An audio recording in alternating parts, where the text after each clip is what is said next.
Today we will be talking about the Northeast Corridor. This is the Transit Channel.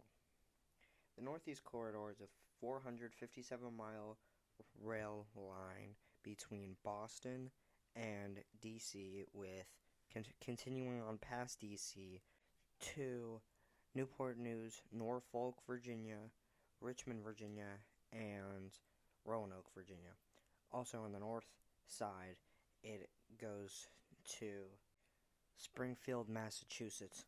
These routes past D.C. and Boston are not electrified. Only D.C. to Boston is electrified because Amtrak, it's the only rails they own in the country from D.C. to Boston, so they electrified it. This route carries it carries a variety of people from traveling to business because of the comfort and how fast you can get places, mostly between Washington, Philadelphia, and New York, within those three cities for work and like day trips. The route carries a total of 7 million people a year as of 2022, and the top city pairs are New York City and Philadelphia, and then New York City and DC, which are only 226 miles apart and 91 miles apart. The station with the most travelers each year in 2022 was New York City, followed by Philadelphia and Washington, D.C. Well, about 75% of passengers took coach, only about 25 took business on really any distance traveled. With there being 50 million people living within 50 miles of a station on the Northeast Corridor.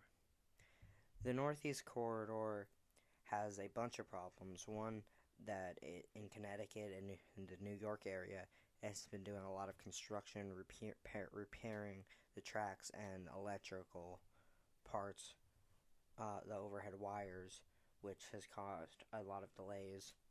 And the Acela, which also runs just from Boston to DC,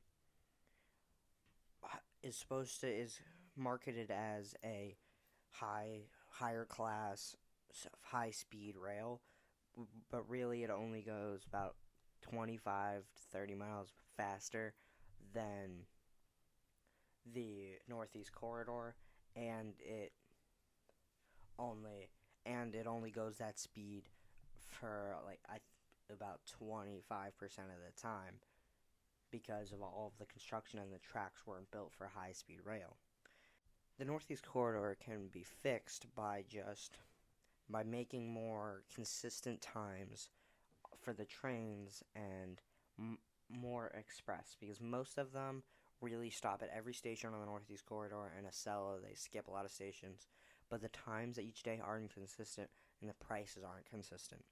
If you book within a few months out, then you can get really cheap prices.